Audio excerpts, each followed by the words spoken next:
நமக்கொரு நாளும் பயமில்லையே தொந்தனை தோன்றென்று சொல்லியே வீணில் பாட வந்தருள் சந்தான தெய்வமே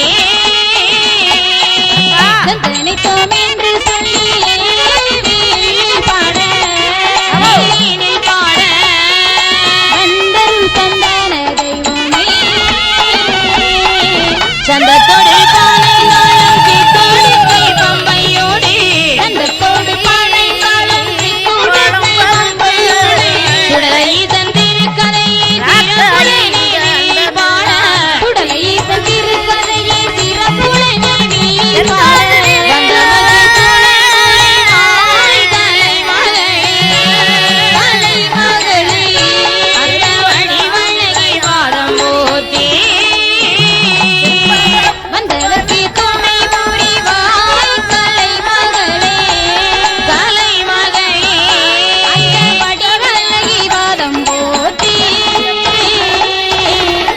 நாடு நல்ல நல்ல நாடு நாடு நாவலர்கள் போற்றும் நாடு போற்றும் நாடு மழை பொழியும் நாடு குளிர்ந்தனங்கள் வீசும் நாடு இஞ்சி மஞ்சள் பூக்கும் நாடு இருவாட்சி வளரும் நாடு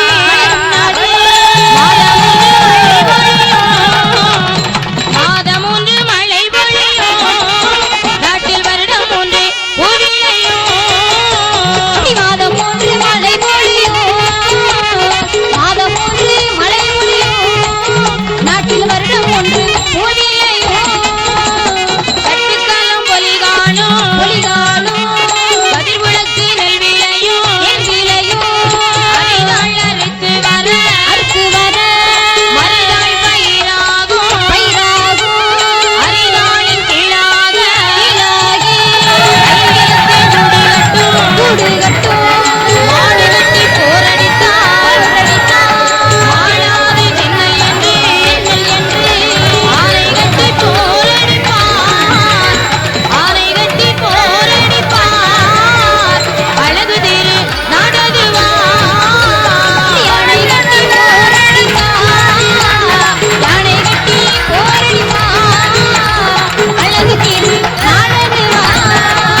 அழகு திருநாடு சான்றோர்கள் வாழ்ந்திருக்கும் தெய்வ திருநாடு அதுவா விளங்கிடமா எம்மூர்த்தி பிறப்பிடமா கல்வி நல்ல கேள்வியோடு சத்தியானந்த பெரியோருண்டு நாகலோகம் போல் விளங்கும் நாகலோகம் போல் விளங்கும் நல்லதொரு நாடகுவா நாகலோகம் போல் விளங்கும் நாகலோகம் போல் விளங்கும் நல்லதொரு நாடகுவா ஆதி கைலாசத்திலே பகவானும் பார்வதியும் 30 கோடி தேவர்களும் 48 ரிஷிமார்களும் கிண்ணரர் கெம்புருடர் கருட காந்தர்வர் சித்த வித்யாதரர் அனைவரும் புடைசூழ அந்த ஆதி கைலாசத்திலே பகவானும் பார்வதியும் கொள்வருக்கிறார் 7 லோகமும் அடைத்து எறும்பு கடை யானை முதல் 84 லட்சம் சீவராஜிகளையும் அடைத்து கல்லினுள் தேரி முதல் கற்புளியில் குழந்தை வரை படைத்த மதிப்பெருக்கு பட்டினி இல்லாமலே படிகளந்து பகவான் கையிலே கொள்வருக்கிறார். ஒரு நாள் சாட்சாதி இடவுளாகப்பட்ட சிவபெருமான் படைத்த மணிக்களுக்கு படியளக்க வேண்டும் வந்து பூலோக வந்து பகவான் எப்படி படியளக்கிறார்?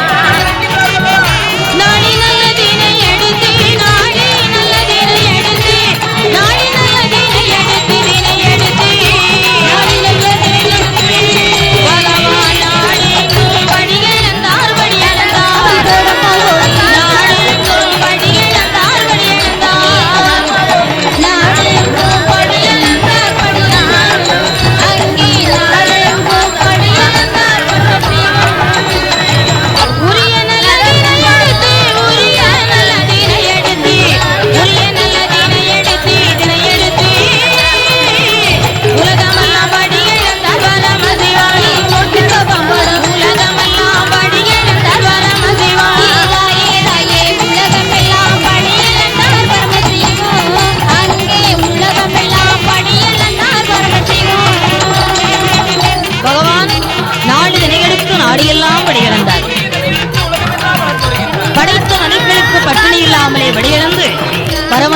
புராணத்திலே கூறவிருக்கிறார்.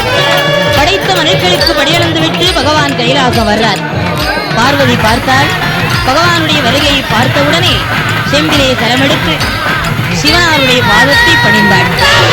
முக்காலம் சுற்றி வந்த முக்கண்ணனை நமஸ்கரித்தாள். வெந்த மெழுகு போலே உருகி பகவானுடைய பாதங்களிலே விழுந்து பணிந்து வணங்கி எழுந்து நின்றாள். பார்வதி பகவானுக்கு பாதமணிவிடை செய்து இருவரும் தாம்பூலம் தரித்து சுப்பிரமணியத்தை வந்திருக்கிறார்கள். அன்று இரவு முடிந்தது. மறுநாள் காலை பொழுது விடிந்தது. மறுபடியும் பகவான் பூலோகம் போக வேண்டும் என்று, பெண்ணே பார்வதி, இன்றும் நான் பூலோகம் போய் வருகிறேன். ஆமா பார்வதி, அன்றாடம் படியெழுப்புவதானே இந்த ஆண்டவனுடைய கடமை. படியெழுப்பது, வரம் கொடுப்பது, உயிர் கொடுப்பது எல்லாமே இந்த பரமனுடைய வேலைதானே. நான் வெகு சீக்கிரம் படியிழந்து விட்டு விரைவாக வந்து விடுகிறேன். பகவான் படியலுக்கு புறப்பட்டு வந்தவுடனே பார்வதி பார்த்தாள். ஆமா, இந்த பகவானும் தினந்தோறும் பூலோகம் சென்று படியிழந்து வர்றேன்னு சொல்லிட்டு போறார். இவர் பூலோகம் சென்று படைத்த மனுக்களுக்கு பட்டினி இல்லாமல் படியிழந்து வருகிறாரா? படைத்த ஜீவன்களை பட்டினியாகத்தான் வைத்துவிட்டு வருகிறாரா என்று தெரியவில்லை. படைத்த பகவானையே சோதிக்க வேண்டும் என்ற எண்ணம் கொண்ட பார்வதி விஸ்வரமாவை அழைத்தாள். ஐயா விஸ்வரமா, எனக்கு காஞ்சுரம் வெட்டி கட்டிச்சுமேல் உண்டு பணி திருக்காணி போட்டுமிட்டு கொண்டு வந்து கொடுக்க வேண்டும். பார்வதி சொன்னவுடனே விஸ்வரமா அழகாக காஞ்சுரங்கம்பு வெட்டி கட்டிச்சுமேல் உண்டு பண்ணி திருக்காணி போட்டுவிட்டு பார்வதிடத்திலே கொண்டு வந்து கொடுத்தார். சிமிழை கையிலே வாங்கினாள் பார்வதி. சிமிழோ ரொம்ப சிறியதாக இருக்கிறார். இந்த சிமிழுக்குள்ளே எந்த ஜீவனை பிடித்து அடைப்பது? பார்வதி யோசித்துக் கொண்டிருக்கும் போது கைலாசத்திலே ஒரு ஓரமாக சிற்றெரும்பு ஊர்ந்துவதை பார்த்தாள். சிமிழுக்கு பொருத்தமான ஜீவன் சிற்றெரும்புதான். சிற்றெரும்பை பிடித்தாள், சிமிழுக்குள்ளே அடைத்தாள். தான் கட்டியிருந்த சிறை தலைப்பு முந்தானையில் முடிந்து தன் எக்களுக்குள் சொல்லிக் கொண்டாள். பகவான் படியலுக்கு போன தேனோக்கி பாதங்களை நீட்டி முடிந்த கூந்தலை அவிழ்த்துவிட்டு வாடாத முகம்பாடி அமர்ந்திருக்கிறாள் பார்வதி. பகவான் பூலோகம் சென்று படியிழந்து விட்டு கைலாசம் வர்றார். பார்வதி தலைவிரி கோலமாக அமர்ந்திருப்பதை பார்த்தார். அருகே வந்தார். ஆண்டவன் பகவான் என்ன கேட்கிறார்? வாடி பெண்ணே பார்வதி, வாடி பெண்ணே பார்வதி, வார்த்தை ஒன்று சொல்ல கேளு. ஒரு நாள் இல்லாத திருநாளா இருப்பதென்ன? இந்த விலை இருப்பதற்கு, இந்த விலை இருப்பதற்கு ஏந்திழை காரணமே. இந்த விலை இருப்பதற்கு, இந்த விலை இருப்பதற்கு ஏந்திழை காரணமே.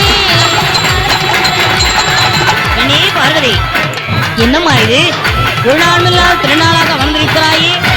நான் பூலோகம் சென்ற பின்பு இந்த கைலாசத்திலே என்ன நடந்தது? பகவானே, பூலோகம் சென்று படைத்த மனுக்களுக்கு பட்டினி இல்லாமல் படியிழந்து வந்திருக்கிறீர்களா? பகவானே, இந்த படைத்த மனுக்களுக்கு நீங்கள் பட்டினி இல்லாமல் படியிழக்கவே இல்லை. படைத்த ஜீவன்களை எல்லாம் பட்டினியாகத்தான் வைத்துவிட்டு வந்திருக்கிறேன். இருக்கிறதே சுவாமி.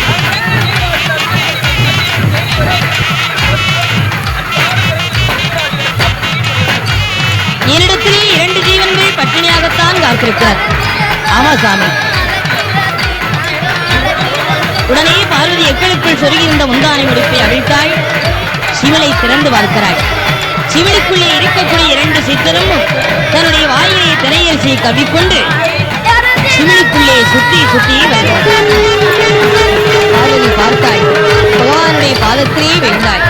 பகவானே, அடியால் அறிந்தும் அறியாமல், தெரிந்தும் தெரியாமல் இப்படிப்பட்ட பெரும் தவறை செய்துவிட்டேன். அடியாளை மன்னித்து எனக்கு தாங்கள் தான் அருள் புரிய வேண்டும். பார்வதி, அறைக்குள் இருந்தாலும் இந்த அறநறியாத மாயமே கிடையாது. சிவனுக்குள் இருந்தாலும் இந்த சிவனறியாத மாயமே கிடையாது. என் மீது இப்படிப்பட்ட சந்தேகம் உனக்கு வரலாமா? பார்வதியை மனதை தேற்றிய பகவான் இருவரும் தாம்பூலம் தரித்து சுப்பிரமணியத்தில் அமர்ந்திருக்கிறார்கள். அன்று இரவு முடிந்தது. மறுபடியும் பகவான் பூலோகம் போக வேண்டும் என்று புறப்பட்டார். பார்வதி பார்த்தாள். பகவானே, இன்னும் அடியால் உங்களோடு பூலோகம் வருகிறேன். ஆமா சுவாமி. பகவானே, நீங்கள் போன பின்பு இந்த கைலாசத்திலே நான் தனிமையாக இருக்கிறேன். பார்வதி, நான் படியலுக்கு போகிற இடத்திற்கு நீ வரக்கூடாதம்மா. நானோ ஒவ்வொருவருக்கும் ஒவ்வொரு விதமாக படியெடுப்பேன். நீ எல்லோருக்கும் சரிசமமாக படியெடுக்க வேண்டும் என்று பிடிவாதம் செய்வார். அதனாலே நீ இந்த கைலாசத்தில் தான் இருக்க வேண்டும். ஆமா பார்வதி, அப்படி உனக்கு என்ன வர வேண்டும்? பகவானே, நான் உங்களோடு வராமல் இருக்க வேண்டுமானால் அடியாளுக்கு ஒரு குழந்தை வரம் கொடுக்க வேண்டும். கொஞ்சம் நல்ல விளையாட குழந்தை ஒன்று வேணும் தாண்டி, குழந்தை ஒன்று வேணும் கையில் வச்சு விளையாட கண்மணி எனக்கு வேணும், எனக்கு வேணும் மடியில் வச்சு விளையாட விளையாட மைந்தன் ஒன்று வேணும் சுவாமி, வேணும் சுவாமி மடியில் வைத்து விளையாட விளையாட எனக்கு மைந்தன் ஒன்று வேண்டும் சுவாமி, வேண்டும் சுவாமி. பகவானே, எனக்கு குழந்தை வரம் கொடுத்தால் நீங்கள் வடிவிலக்க சென்ற பின்பு அந்த குழந்தை வைத்து கொஞ்சம் விளையாடி இருப்பேன். ஆமா சுவாமி. சுவாமி,